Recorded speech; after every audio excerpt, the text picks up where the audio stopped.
a day that I look forward to. Because most weekdays I've got 2 hours commute from work and 2 hours back. So it's like Saturday when I just want to lie down.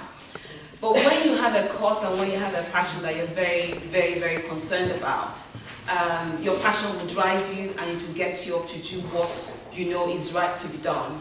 And that was why about last year, February, we started the Nous organization. The Nous organization was started mainly because there'd been a burning desire in my heart. I work in the social care sector. I've also worked in the front line as well. And frontline has been a support worker, and I noticed a disproportionate number of Blacks, Asian, and minority ethnics in the mental health sector.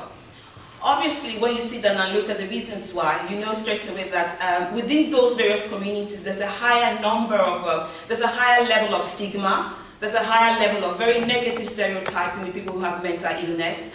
So you find out that a lot of Black, is it okay for me to just use the word BAMI? Instead of saying Black, Asian, minority, ethnic community.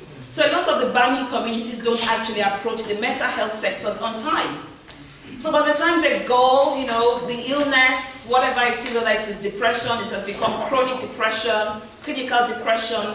If it is bipolar, it's gone really high, and there's just lots of issues in the communities. And I just felt last year that, listen, this is something we need to do. Let's take this message to the grassroots. We go into the communities. We talk about, we break the words down in languages that the community can understand.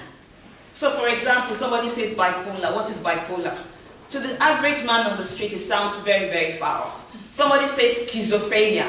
You get scared, it's like, oh. Especially when you look at all the media and something goes wrong, and the next headline you see in the newspaper is schizo man kills, schizo man does. And then words like psycho, there are lots of negative words that are used to describe people who suffer mental illness.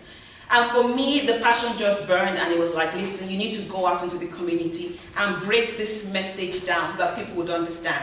So we hold workshops, we hold seminars, we'll go to community events, we go to churches, we go to mosques, we go to anywhere, just for us to be able to spread the news. So for people to be able to understand that there's nothing wrong with mental illness. Of course, there's something wrong with it, but it's just a fact that mental illness is like physical illness and should not be discriminated against. So if we're promoting research around cancer, if we're promoting research around finding a cure for other illnesses, dyspraxia, other types of illnesses, why aren't we promoting a research to help with mental illness? A lot of this is because people have kind of pushed things to the back. Last year when I started the Nous, it was based on, apart from the fact that I noticed that there's a disparity in our community, it was also based on the fact that the previous year I'd been unfortunately privy to 4 people who died by suicide. That's the leader of the house. I'm going to introduce everybody later, Councillor Mohammed Bott.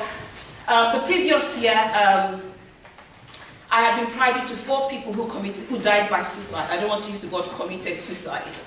And one young one was actually because his mom told him that he failed. He actually had a C in maths, and he was intending to go and study medicine in uni. Because he had a C, the mother went all out. It was a Thursday evening. Oh, you've had a C, that means you can't study medicine any longer. This is going to happen to you, that is going to happen to you. And this young boy, the mother not knowing that he had been depressed, this young boy goes upstairs. The mother tells him, can you run the bath for me upstairs? He goes upstairs. 15 minutes, 20 minutes, 30 minutes, the mother was downstairs counting. And then suddenly it dawned on her, she called his name, there was no answer. So about 40 minutes she went upstairs, and she finds the hung body of her son in the room. Another one happened, this was early last year, that was before I started the Nous. A very young, fine woman, nothing wrong, fantastic marriage, you know, the way we describe it. Good job, no financial problem. On a Sunday, they come back from church.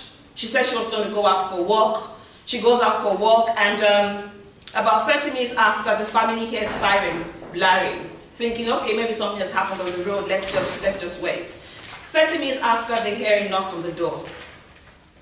This woman had jumped over a bridge. Nobody noticed.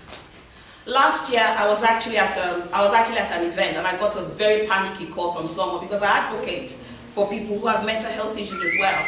So last year, I got a call from someone. One of my members has been sectioned. She's in the hospital. And the question that went to my mind straight away is that, okay, you are in this community. How come no one noticed that this woman was going downhill? Did anybody notice when she started dressing in a different way? Did anybody notice when she withdrew from the crowd? Did anybody notice when something just went wrong? And you know, all of these events coming together just made me realize that we do need to talk about mental health issues in our community. This is a passion, and I'm happy that you're all here today. Thank you very much. I'd like to recognize the presence of the Lord Mayor.